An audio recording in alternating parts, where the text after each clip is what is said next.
आइए आज हम लोग क्लास 10 के द्विघात समीकरण के प्रश्न नंबर 4.3 का क्वेश्चन नंबर 8 देखने जा रहे हैं। क्वेश्चन नंबर 8 है क्या? क्वेश्चन नंबर 8 है कि पहले इसको एक बार पढ़ते हैं कि एक रेलगाड़ी एक समान चाल से 360 किलोमीटर की दूरी तय करती है। रेलगाड़ी के बारे में सब लोग जानते हैं। जब एक समान चाल से चलती है तो वह क्या करती है? 360 किलोमीटर की दूरी तय करती है।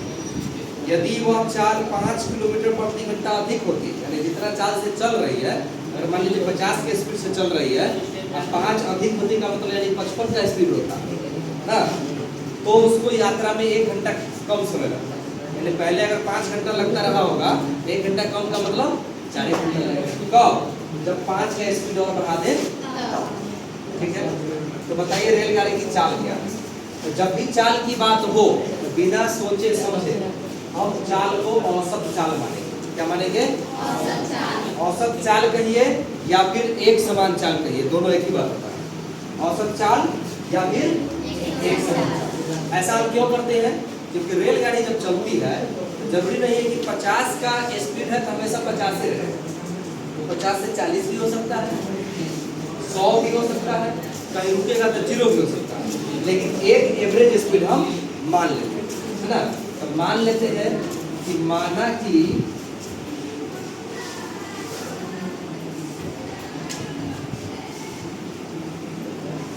रेलगाड़ी की औसत चाल क्या मानेंगे? औसत चाल मानेंगे, नहीं तो एक समान चाल ना।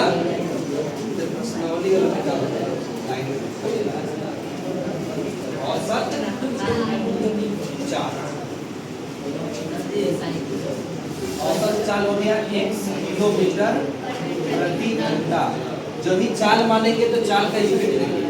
चाल का यूनिट होता है प्रति, वैसे तो होता है मीटर प्रति सेकंड, लेकिन यहाँ किलोमीटर प्रति घंटा में हम लिखेंगे 1 किलोमीटर प्रति घंटा। उसके बाद क्या कहा?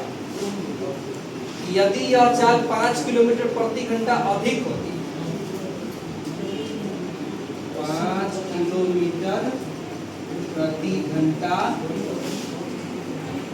चाल अधिक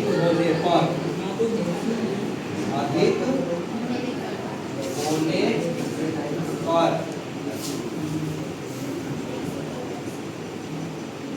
रेलगाड़ी की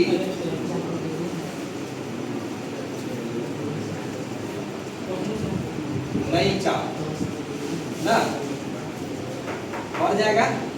अधिक वाला बढ़ेगा ना जी, x प्लस 5 किलोमीटर प्रति। दूरी आपको मालूम है, कितना दूरी तय कर रही है? दूरी है आपको 360 किलोमीटर। अब आ जाइए प्रश्न से। प्रश्न से में समय की चर्चा किया कि एक रेलगाड़ी एक समान चाल से 360 किलोमीटर चलती है। यदि रेलगाड़ी की चाल 5 किलोमीटर प्रति घंटा अधिक हो तो उसको 1 घंटा कम समय लगेगा। तो प्रश्न से में हम दोनों का समय निकालेंगे। समय बराबर क्या होता है फॉर्मूला? बताइए। समय बराबर होता है दूरी बटे चाल। समय बराबर क्या होता है फॉर्मूला?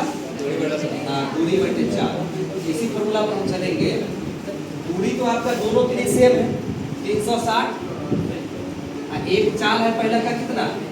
x, और फिर दूरी कितना है? 360 है, और एक चाल कितना है? x plus 5। अब ये बताइए कि इसमें कम समय लग रहा है या इसमें लग रहा है?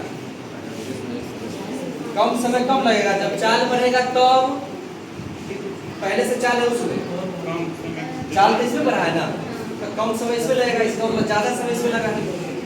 कितना? इसमें ज्यादा समय लगा है। इसमें कितना देर ज्यादा लगा? क्वेश्चन के अनुसार 1 घंटा। क्वेश्चन में दिया हुआ है यदि चाल 5 किलोमीटर प्रति घंटा अधिक हो जाए तो उसे 1 घंटा कम समय लगेगा ना। 1 घंटा कम समय लगेगा, इसका मतलब 1 घंटा ज्यादा इसमें समय लगता है।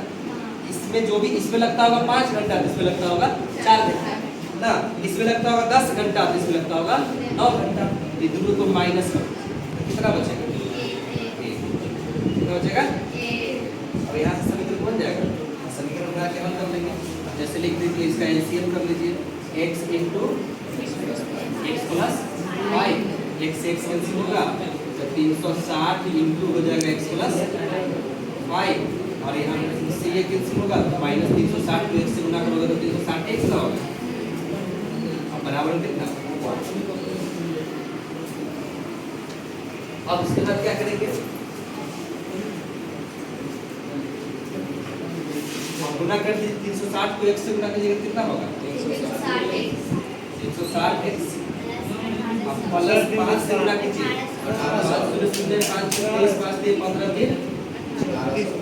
1800, सॉरी यहाँ पे 0 हो जाएगा 360x 1800 बटा में कितना हो जाएगा, x को x से गुना कीजिए x स्क्वायर, x को 5 से गुना कीजिए कितना हो जाएगा 5x, और बराबर में यहाँ कितना रहेगा, अच्छा ये बच गया आपको माइनस 300, ये बच रहा माइनस 360x, कितना हो जाएगा 1, ये दोनों से ये कैंसिल हो जाएगा 360 से 360, तो बच क्या गया यहाँ केवल 1800, यहीं पर क्रॉस मल्टीप्लिकेशन कर दीजिए तो x स्क्वायर प्लस 5x बराबर कितना हो जाएगा 1800, इसको के पार ले आइए x स्क्वायर प्लस 5x इधर ले तो माइनस कितना हो जाएगा 1800 बराबर। अब यहाँ पर आप पहला गुणित तीसरा जोड़ कर दूसरा बना लीजिए या फिर निकाल लीजिए, दोनों में से कोई विधि का प्रयोग करके यहाँ से हम करा सकते हैं, यहाँ से x का मान निकाल लीजिए और कैंसिल।